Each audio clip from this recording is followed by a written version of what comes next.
வவுனியா நகரிலிருந்து 18 கிலோமீட்டர் தொலைவில் அமைந்திருக்கின்ற 5 ஏக்கர் 9 பரப்பு நிலப்பரப்பை கொண்ட இந்த மாபெரும் காணி விற்பனைக்குள்ளது.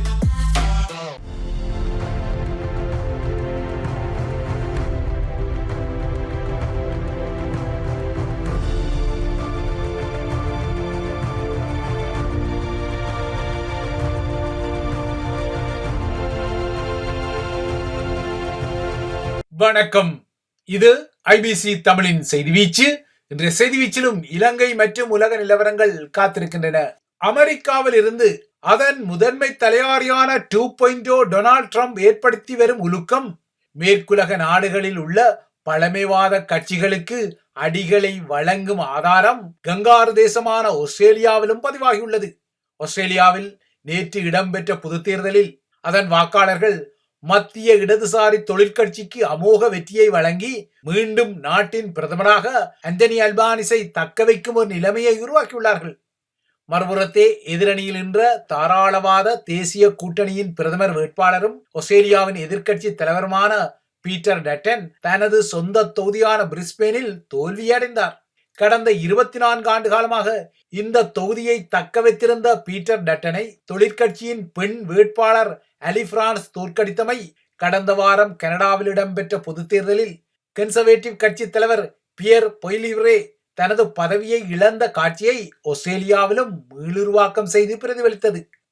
ஆஸ்திரேலியாவை பொறுத்தவரை டொனால்ட் ட்ரம்ப் வாஷிங்டனில் இருந்து ஆடும் ஆட்டத்தால் 2 தசாப்த காலத்துக்கு பின்னர் ஆட்சியில் உள்ள ஒரு கட்சியே மீண்டும் தேர்தலில் வெற்றி பெற்று ஆட்சியமைக்கும் அரிதான பதிவு மீண்டும் ஒரு சந்தர்ப்பமாக உருவாகியுள்ளது.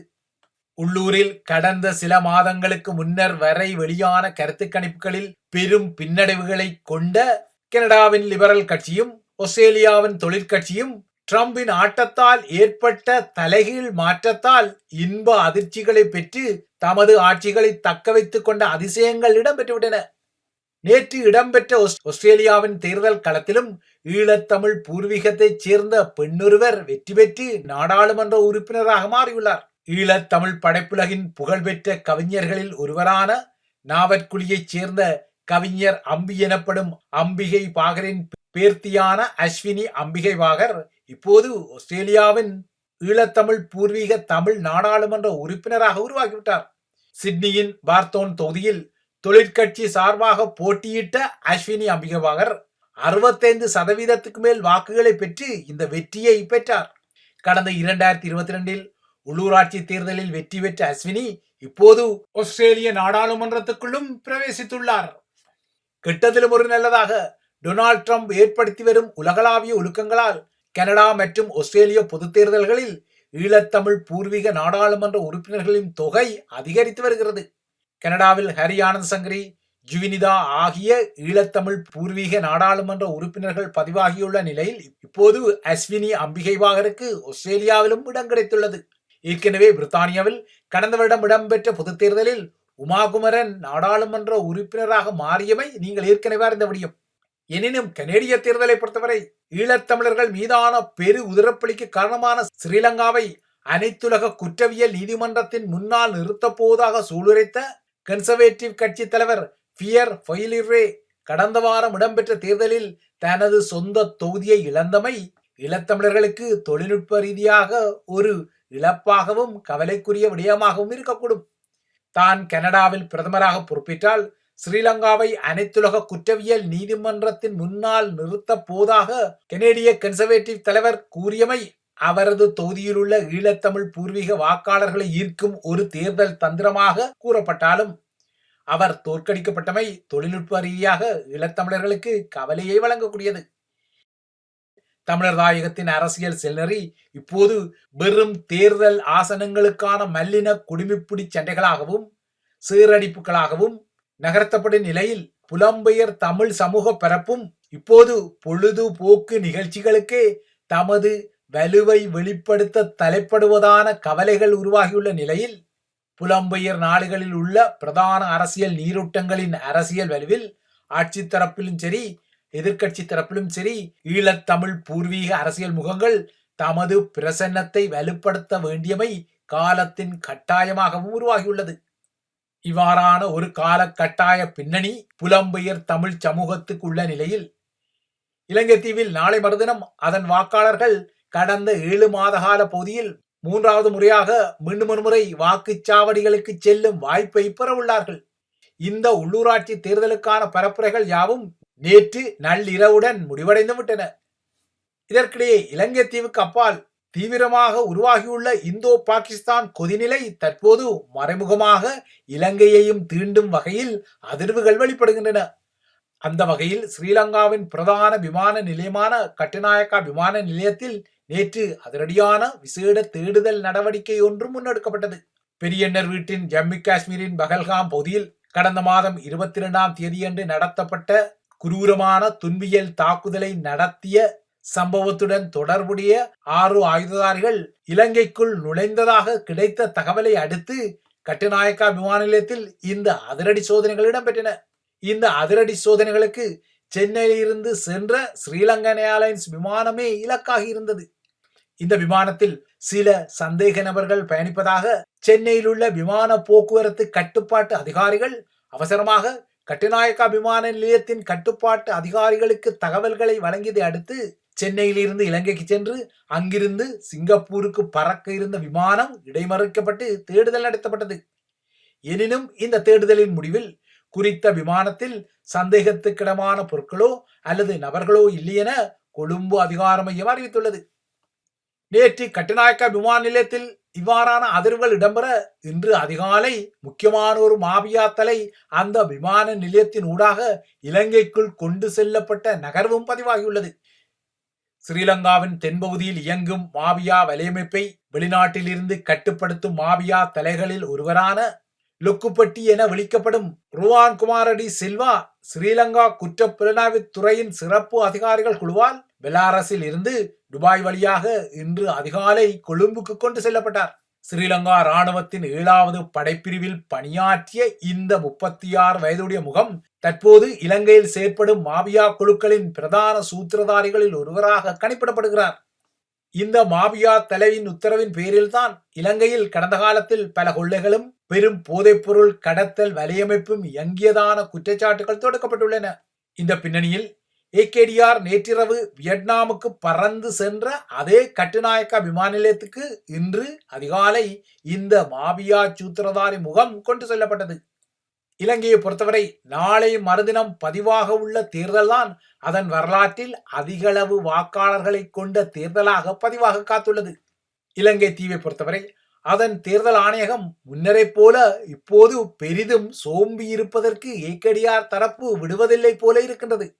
இதனால் இப்போதெல்லாம் ஒவ்வொரு 3 மாதங்களுக்கும் நாட்டில் உள்ள வாக்காளர்களின் தொகையை தேர்தல் ஆணையகம் கணக்கெடுப்பு செய்து வருகின்றது.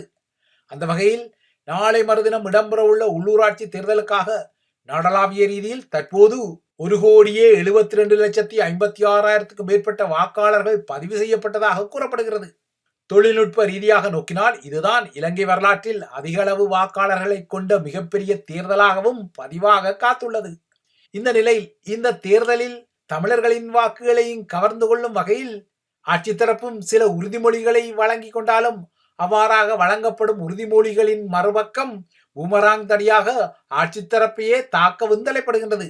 அந்த வகையில் இறுதி போர்க்காலத்தின் போது விடுதலை புலிகளிடமிருந்து மீட்கப்பட்ட பொதுமக்களின் தங்க ஆபரணங்கள் மீண்டும் மக்களிடம் கண்டிப்பாக ஒப்படைக்கப்படும் எனவும் அவ்வாறு மக்கள் அதனை உரிமை கோராமல் விட்டால் அந்த நகைகளை விற்று அந்த நிதியை வடக்கை கட்டியெழுப்ப பயன்படுத்த போவதாக ஸ்ரீலங்காவின் கடற்தொழில் அமைச்சர் ராமலிங்கம் சந்திரசேகரன் நேற்று யாழில் தமிழில் ஒரு உறுதிமொழியை வழங்கினார்.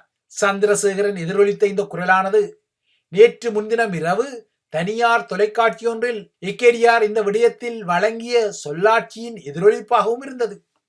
ஜேவிபி மேற்பார்த்த தேசிய மக்கள் சக்தியான திசைகாட்டி அணியை பொறுத்தவரை கடந்த வருடத்தின் செப்டம்பர் 21ஆம் தேதியன்று ஏகேடிஆர் முதன்மை தலையாரியாக வெற்றி பெற்ற ஒரு தேர்தல் களம் கடந்தது.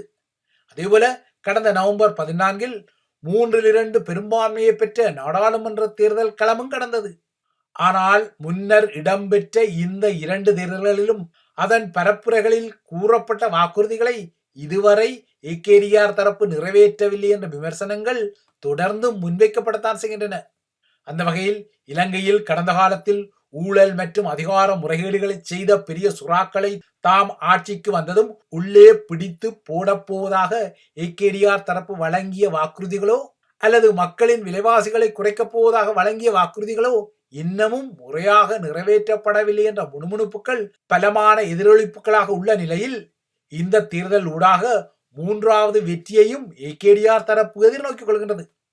ஏகேடிஆர் தரப்புக்கு இந்த தேர்தல் களத்தில் பல பாதகங்கள் இருந்தாலும் அதற்குள்ள ஒரே ஒரு சாதகமாக இலங்கையில் உள்ள எதிர்க்கட்சிகளின் பலவீன நிலை உள்ளது. இந்த பலவீன நிலை காரணமாக நாளை மறுதினம் இடம்பெறவுள்ள தேர்தல் களத்திலும் ஏகேடிஆர் தரப்பு தனக்குரிய ஆதரவை கணிசமாக தக்க வைத்துக் கொள்ளும் என்ற எதிர்பார்ப்பு உள்ளது.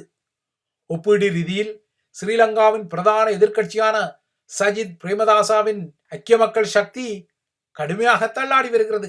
அதனை விட ராஜபக்சேக்கள் தற்போது மீண்டும் கொஞ்சமாக எழுச்சி வருவதை அவர்களின் அண்மைய பேரணிகள் எடுத்து காட்டுகின்றன. ஆனால் நாமல் பேபி உட்பட்ட ராஜபக்ச தலைகள் பிரசன்னப்படும் இந்த பேரணிகளில் கூட்டப்படும் கூட்டம் அவர்களுக்கு நாளை மறுதினம் வாக்குகளாக மாறுமா என்பது இன்னொரு விடயம்.